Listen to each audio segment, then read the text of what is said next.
Bonjour à tous, donc aujourd'hui je vais vous parler de la masse volumique. Qu'est-ce que la masse volumique? Donc c'est la masse d'un matériau par unité de volume. Donc prenons des exemples pour que ça soit plus clair. Donc voici ici un cylindre en plastique. On voudrait savoir quelle est la masse volumique de ce plastique et un autre petit cylindre en acier. Alors d'après vous, avec ces deux échantillons, peut-on conclure si l'acier ou le plastique est le plus lourd?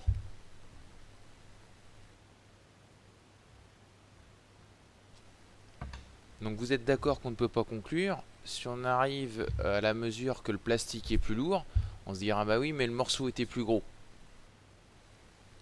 Ici le cylindre en plastique pèse 38,4 grammes et le cylindre en acier pèse 25 grammes. Donc on ne peut pas conclure puisqu'on n'a pas pris le même volume de plastique et d'acier. Donc recommençons l'expérience avec un échantillon d'aluminium et de bois. Mais cette fois-ci, vous voyez, les deux échantillons ont le même volume.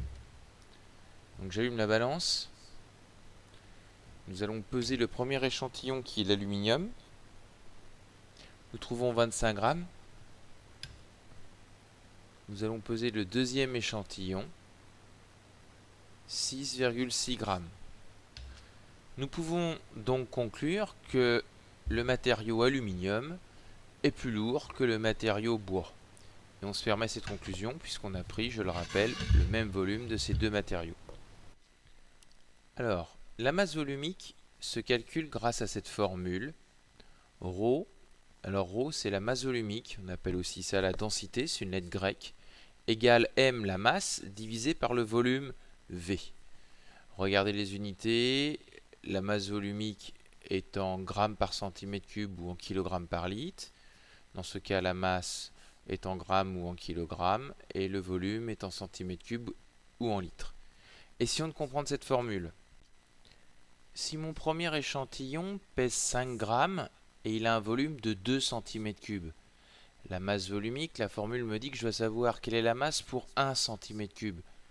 Donc je vais diviser 5 par 2 et je vais trouver que la masse volumique est de 2,5 grammes par centimètre cube. Vous voyez, intuitivement, j'ai divisé la masse par 2 pour savoir quelle était la masse pour 1 cm3.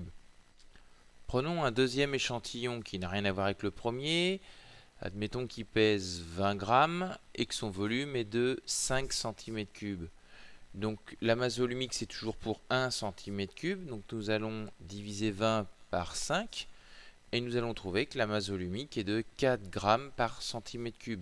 Encore une fois, intuitivement, on a pris la masse et on a divisé le volume par le volume. Et pourquoi on divise par le volume? C'est toujours pour avoir pour 1 cm3.